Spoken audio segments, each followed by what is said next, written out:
My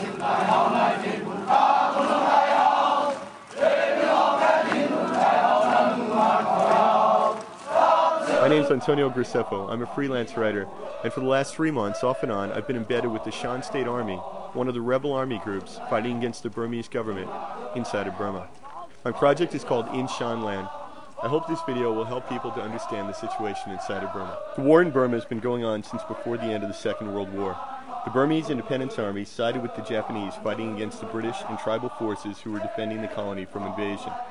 After the war, Burma was given independence. Under British rule, Burma was the richest nation in Southeast Asia and had the highest levels of education and development. Today, under military rule, Burma is one of the poorest countries in the world. Nearly the largest export of Burma is human beings in the form of asylum seekers, refugees, slaves, and prostitutes. The entire country has been subjected to much suffering at the hands of the military junta. Burma is home to countless tribes and ethnic minorities, with Burmans making up somewhere between 40 and 60% of the population. The tribal minorities have been singled out for especially severe treatment by the Burman majority-led army, the SPDC, State Peace and Development Council. Tribal people are frequently driven from their homes, with their villages and crops burned.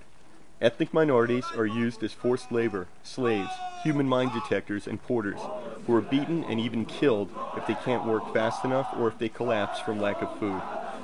Gang rape is institutionalized by the army and used as an instrument of terror to control villagers. Ethnic cleansing has been sanctioned by the government, and the Burmese soldiers are paid a bonus for marrying tribal girls to thin out the bloodlines. Burma borders on Bangladesh, Thailand, India, Laos, and China. Most of the cross-border aid work is done from Thailand, where more than 2 million Burmese and ethnic people have taken refuge. There are, however, significant numbers of refugees in other countries, such as Bangladesh, who remain undocumented and unreached by Western journalists and aid workers. The country is divided into 7 ethnic states, but the total number of ethnicities runs into double digits. The states are not independent or autonomous in any way. They are simply administrative divisions under a single military rule. In 1962, General Ne Win overthrew the democratic government of Burma. Since then, the SPDC has ruled the country with an iron fist.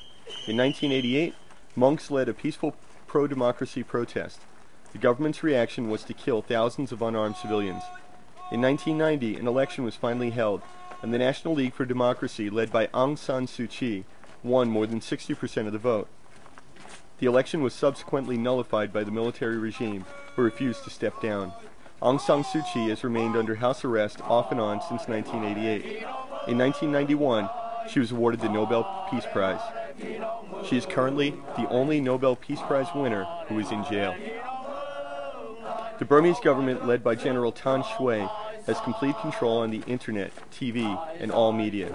The people of Burma are denied the rights of free speech and assembly.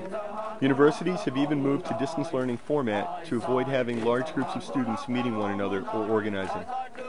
In addition to its policies of repression and terror, the military government has taken some strange steps, such as changing the official name of the country from Burma to Myanmar, and changing the name of the capital from Rangoon to Yangon. Recently, the government took the further inexplicable step of secretly relocating the capital to a remote mountain location in the middle of the night. The new capital is called Naypyidaw. In September of 2007, monks led peaceful pro-democracy protests in Yangon. Hundreds of protesters were killed, and thousands of monks have since disappeared. The level of violence inflicted on the Burmese in Yangon in the face of their protest is what the tribal people have been faced with on a daily basis for nearly 60 years. The war in Burma is largely financed through the production and sale of drugs, particularly opium and yaba, methamphetamine. Many of the tribal armies have been guilty of engaging in drug-related business in the past. Today, the SPDC is by far the largest drug dealer in the country. The KNU and the SSA, the 2 largest resistance groups, both profess a non-drug policy. As a pop culture side note, the new movie, Rambo 4, is the first movie made about the tribal war in Burma. In the film, Sylvester Stallone teams up with the KNU, Karen National Union, one of only 2 armed resistance groups still fighting the junta. The other, less written about group, is the one I am attached to, the SSA, Shan State Army. The Shan people are a Thai ethnicity.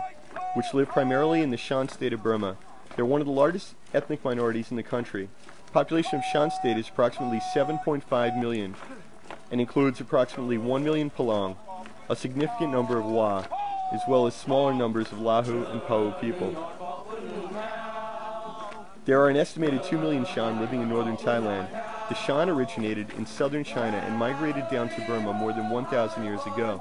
They lived as an independent kingdom until the death of the last Shan king, approximately 500 years ago. From the 16th century onward, the Shan were divided into the Shan States, which were each ruled by a prince. This system continued even under the British rule. The Shan only came under Burmese rule shortly before Burma gained independence from Britain. Under the Panglong Agreement, the Shan were given permission to secede from the Burmese Union after 10 years. General Ne Win nullified this agreement, denying the Shan their independence. In the early 1960s, the Burmese government cracked down on the Shan states, killing most of the Shan royalty. Those who survived sought refuge in foreign countries. Today, there are a number of Shan princes and princesses living in the USA, UK, and Canada.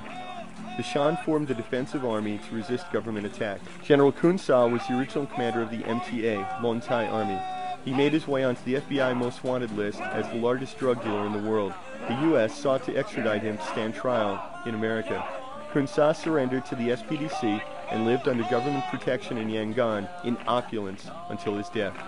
In Shan State, a new army was formed under Colonel Yod Sir.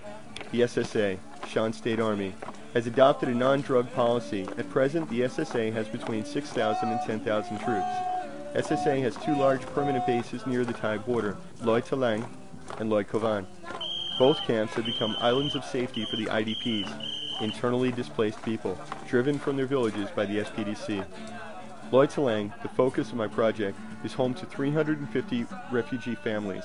There are nearly 1,000 students at the school on the base. The dormitory houses more than 600 unaccompanied minors. 250 of them are actual orphans. The others may have one or two parents still living, but their families have given them to the SSA so that they could continue their education and live in safety. Government schools inside of Shan State are terrible, with the worst teachers and the least resources being made available to the minority people. It is illegal to teach Shan language inside of Burma, so most Shan children only learn to read and write their native tongue after coming to Loi Talang. In addition to Shan language, the children at Loi Talang learn Thai, English, and Burmese. It is arguably the best school in Shan State. My project, In Shanland, defies the Burmese government's ban on journalism. I've crossed the border under the protection of the army and produced a series of films and written articles which I'm releasing at the rate of one per week for a year in the hopes of raising awareness about the situation inside of Shan State. One of the early interviews I did inside of Shanland was with a young man named Sai Liang. When he came back to his village, he saw the head of an old man hanging from a tree. His father was already dead. When he found his mother, she was still breathing, so he dragged her to the temple and asked the monks if they could help her. She died a few minutes later. After the next attack, he found his sister dead in a pool of blood behind a hut. Unable to care for his 6-year-old brother alone, he left his brother at a monastery. Eventually, Sai Liang made his way to the Shan State Army headquarters at Loi Talang, where he attended school for the first time in his life. He was 10 years old. This is only one of thousands of stories at Loi Talang camp. In Shanland, my video project will document the lives, joys, and suffering of the internally displaced people, orphans, soldiers, and civilians living at the Loi Talang facility. The Shan young people are intelligent, literate, and thinking. This project will allow them to tell their stories to the world, a world that has ignored their suffering. The videos and articles that I produce are being given away for free to any pro-democracy organization, to any aid group, to anyone who is willing to educate the public on the situation inside of Shan State, and anyone who's capable of giving aid. As always, I'm Antonio Graceffo, and I ask you please, say a prayer for the people of Burma.